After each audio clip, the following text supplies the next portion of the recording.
الحمد للہ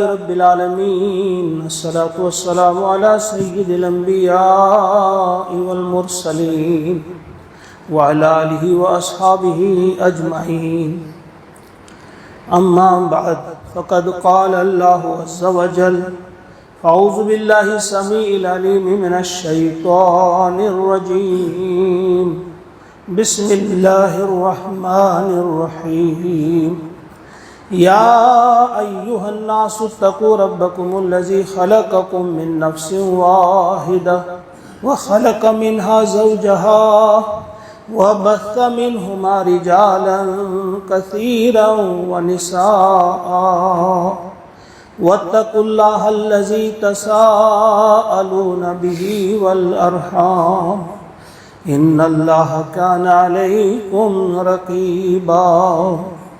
وقال تعالی: یا ایہا الذین آمنوا اتقوا اللہ حق تقاتہ ولا تموتن الا وانتم مسلمون۔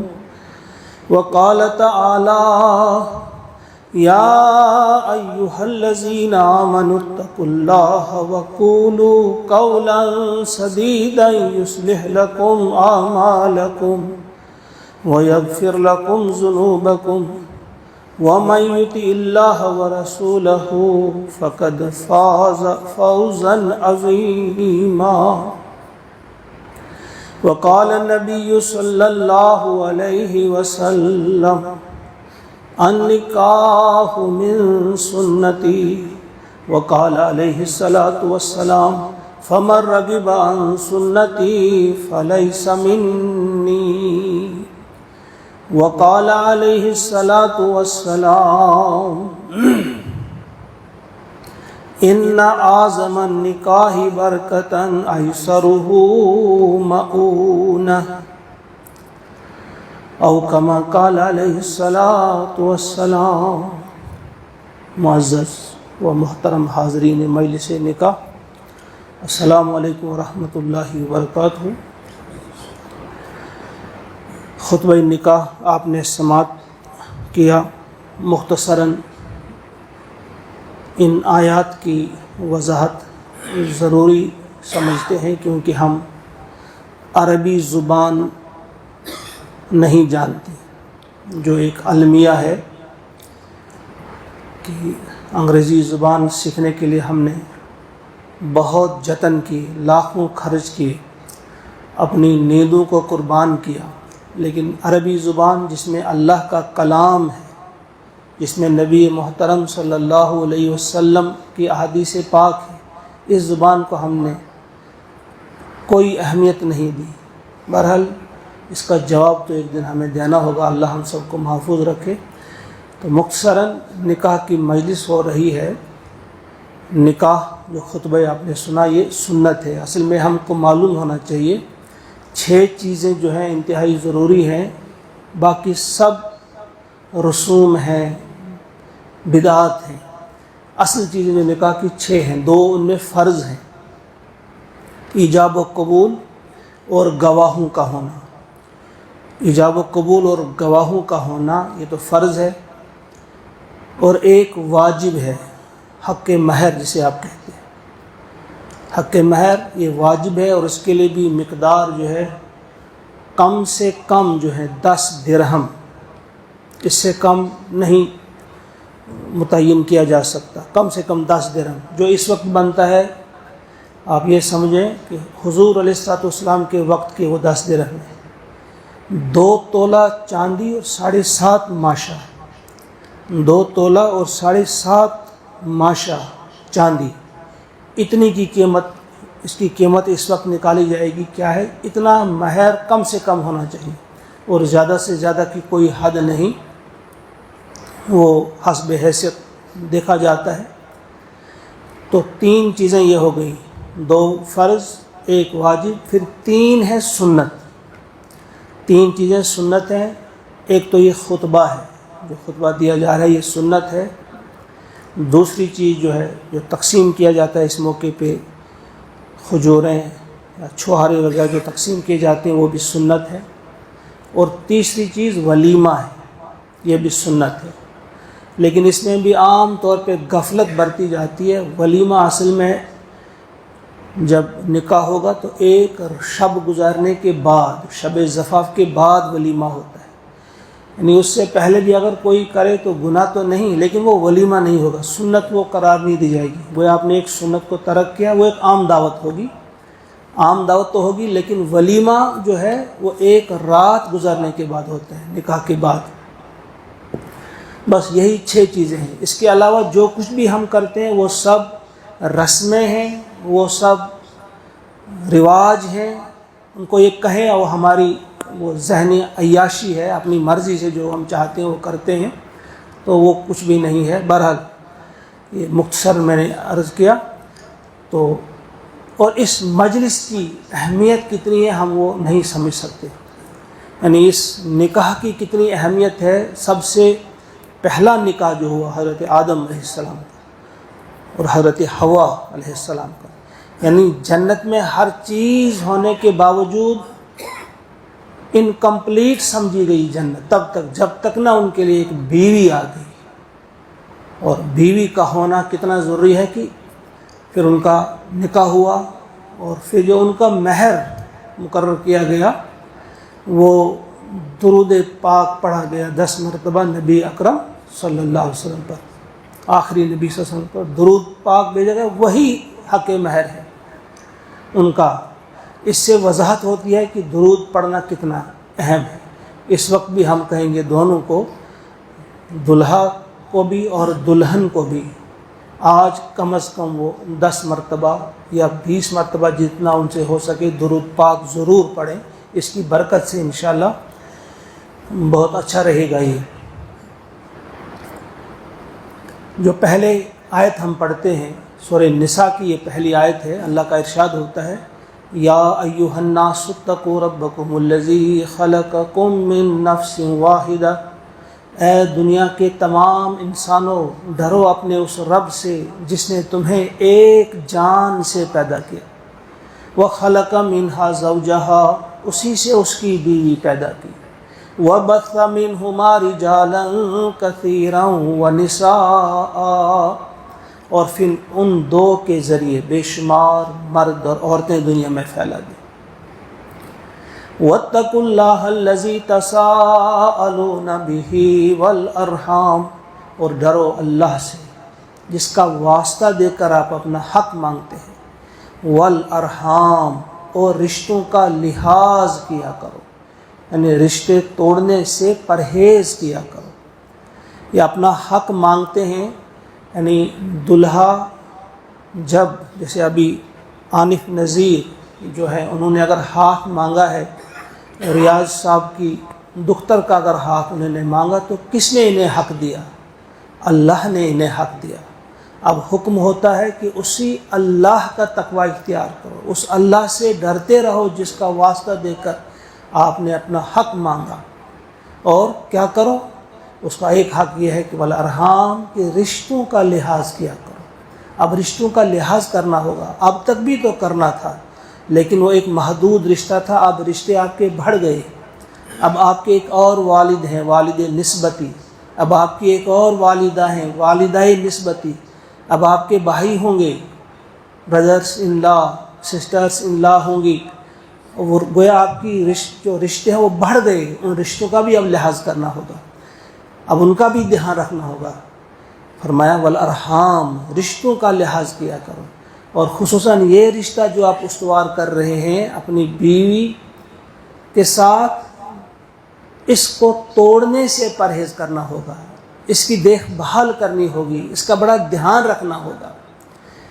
ان اللہ کان علیکم رقیبا، بے شک اللہ تعالیٰ تم پہ نگران ہے۔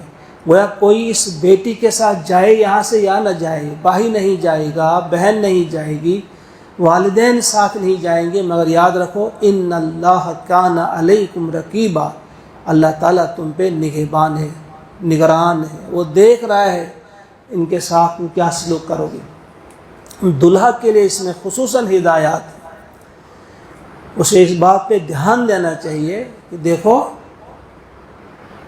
ایک شخص ہے جو بڑی محبت کے ساتھ محنت کے ساتھ اپنی بیٹی کو پالتا ہے، پڑھاتا ہے، تربیت کرتا ہے، جب یہ جوان ہو جاتی ہے تو پھر اپنی اس بیٹی کو، اپنے اس لخت جگر کو کسی کے سپرد کر دیتا ہے۔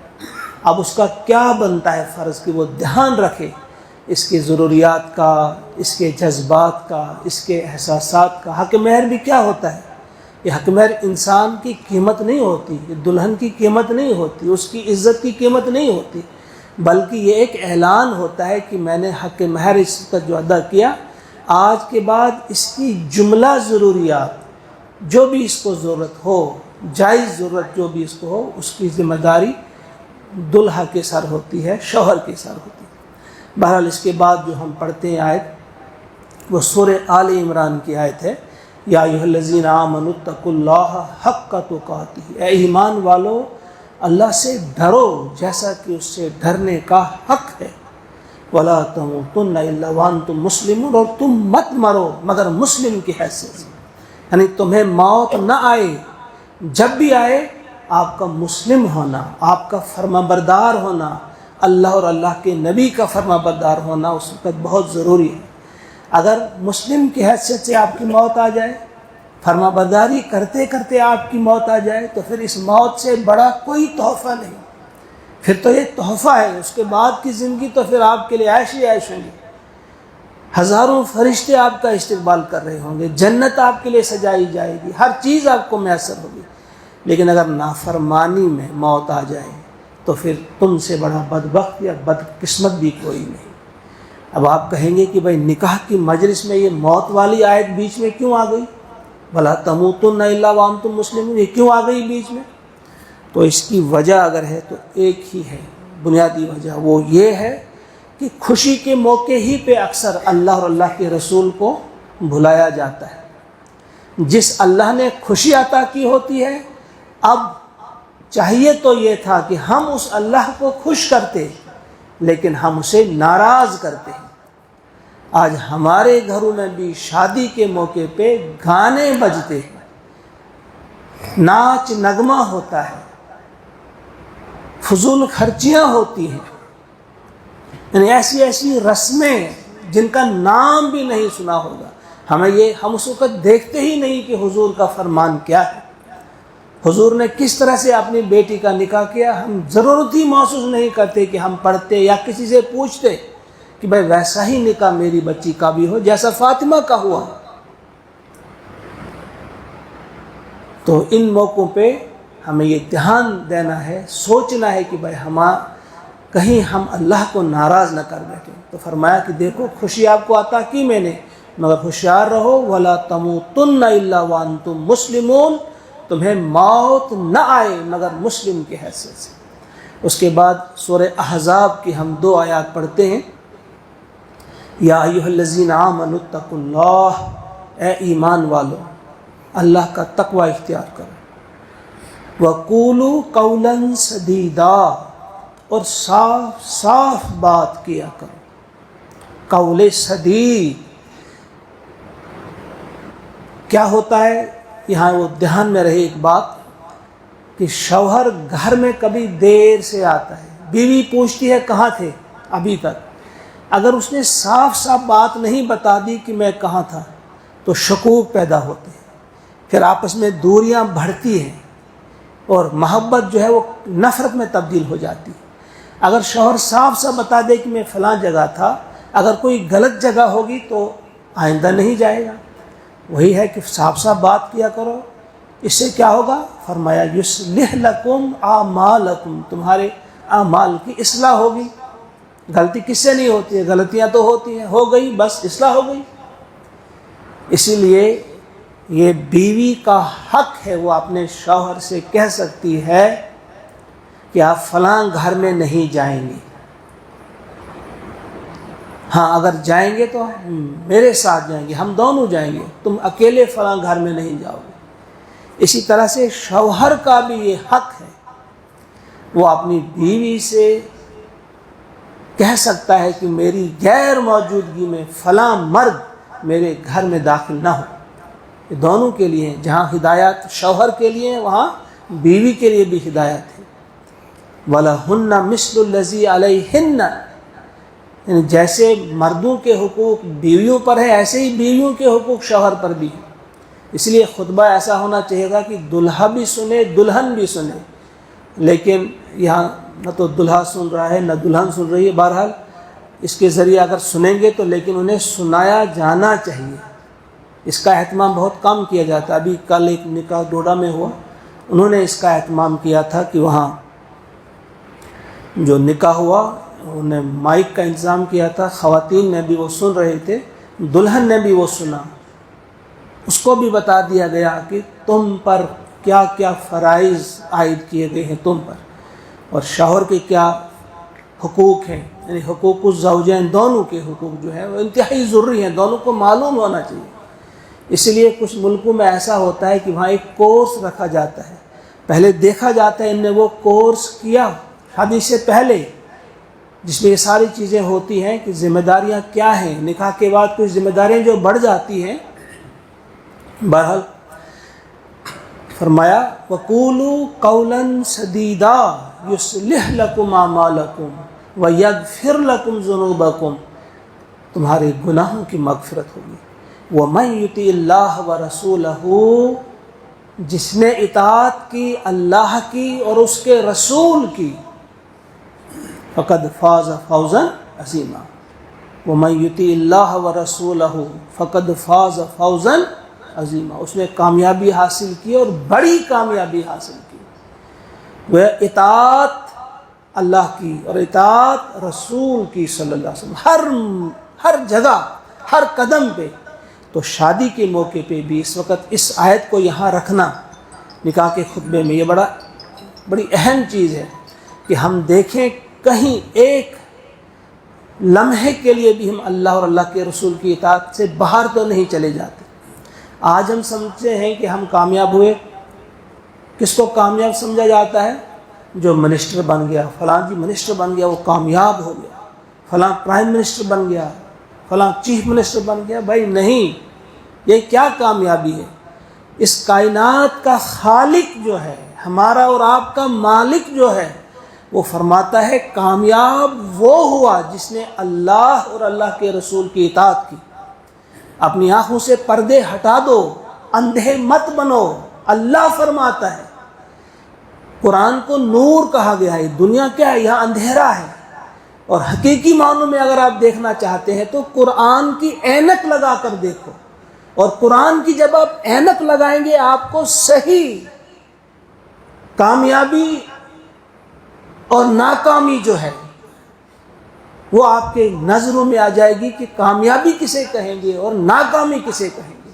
اور یہاں اللہ صاف واضح الفاظ میں فرماتے ہیں کامیاب وہ ہوا جس نے اطاعت کی اللہ کی اور اس کے رسول کی صلی اللہ علیہ وسلم۔ اس کے بعد ہم کچھ احادیث پاک بھی پڑھتے ہیں، جیسے ایک حدیث پاک عام طور پہ یہ پڑھی جاتی ہے النکاح من سنتی، نکاح میری سنت ہے، حضور نے فرمایا۔ ایک اور موقع پہ فرمایا فمن رغب عن سنتی فلیس منی، جس نے بھی اعراض کیا میری سنت سے وہ مجھ میں سے نہیں، فلیس منی۔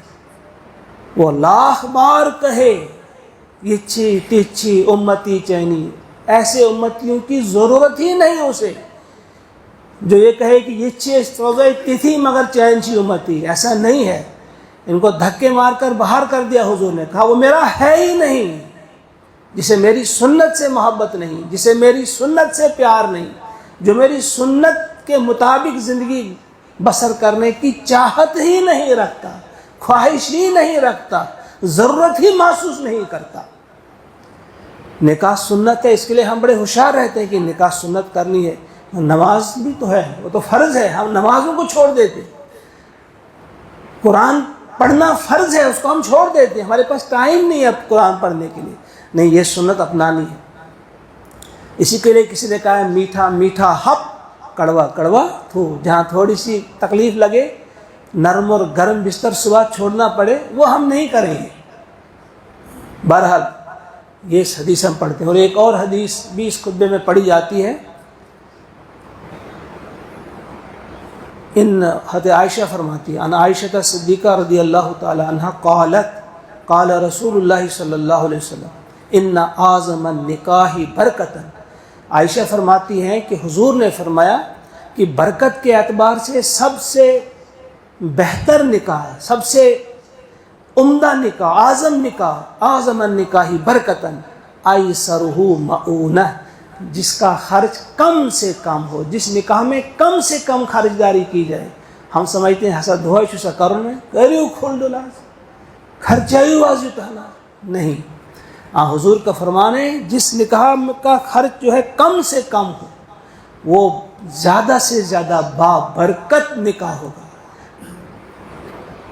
اللہ سے دعا ہے کہ ہم سب کو توفیق عطا فرمائے کہ ہم سوچیں، صرف رسم کی حد تک ان مجلسوں کو ہم نہ سمجھیں، یہ ایک عبادت ہے، یہ ایک انتہائی اہم عبادت ہے۔ انسان انکمپلیٹ ہوتا ہے نکاح کے بغیر، اس کا ایمان نامکمل ہوتا ہے، اس کو آدھا ایمان کہا گیا۔ انسان کا ایمان مکمل ہوتا ہے نکاح کے بعد۔ اللہ سے دعا ہے کہ ہم سب کو توفیق عطا فرمائے۔ اس میں ہم وہ جو خامخواہ میں دیری کرتے ہیں، کہتے ہیں بس ابھی چھوٹے ہم ہیں، پتہ نہیں کتنے سال کے بھی ہوتے ہیں، ہم کہتے ہیں چھوٹے ہیں۔ ہم کو دھیان دینا چاہیے کہ نکاح کی عمر جو ہے وہ کیا ہے، کم سے کم عمر میں ہم کو اس کی طرف آنا چاہیے۔ انسان برائیوں سے بھی بچتا ہے اور اللہ کی اس احکامات پر بھی عمل کرنے میں کامیاب ہو جاتا ہے۔ اللہ تعالی ہم سب کی مغفرت فرمائے اور ہمیں عقل سلیم عطا فرمائے اور عقل سے کام لینے کی توفیق دی۔